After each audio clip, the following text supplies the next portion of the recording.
Your WNEM TV5 News Update. And good evening, everyone. I'm Elise Ramey. Here's a look at the top stories we're following tonight. An embattled former leader in several Bay City organizations has now resigned from the Historical Museum of Bay County.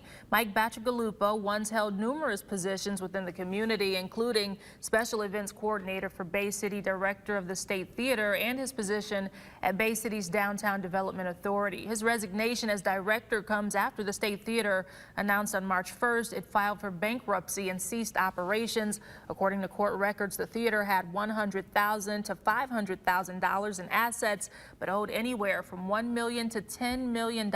They also say that Bacigalupo took out an $800,000 mortgage on the building in 2020, even though he was fired as the special events coordinator for Bay City in November. Court documents say he was sent a $1,300 payment in December. A local man is in jail accused of sexually assaulting an 11-year-old child with autism. 39-year-old Dennis Walters of Clio is facing charges of criminal sexual conduct in the first, second, and fourth degrees. Genesee County Sheriff Chris Swanson says that investigation with Ghost led them to a group home where interviews led police to Walters. Walters' bond was set at $25,000. He's due back in court on Thursday for a probable cause conference.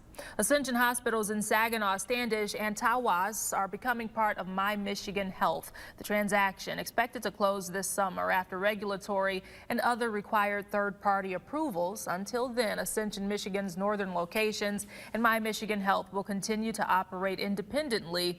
Both health systems say they are committed to creating a smooth transition for patients and staff with no disruption in services or procedures.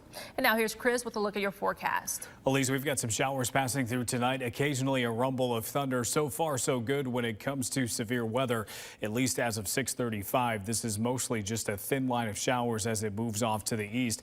It has been moving pretty rapidly. However, it's moving more northerly than it's moving easterly, so it doesn't seem like it's moving all that fast.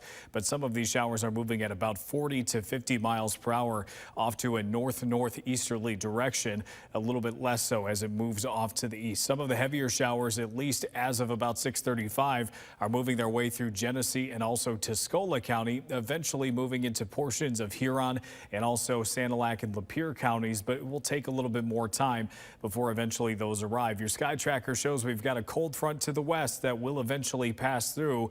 Once it does, you'll likely feel the cool down. As we take a look at the hour-by-hour forecast, we should be pretty much done with any showers as we get closer to 9 o'clock. And then once we get into the day on Wednesday, we'll start cloudy. And as you can see there, the clouds will clear as we go through the day and eventually we'll land at clear skies going into Thursday night. As far as your hour-by-hour forecast, we've got a chance for the winds to come down as well. They'll stay present overnight, but gusts closer to 25 miles per hour rather than the 30 and 40 of today.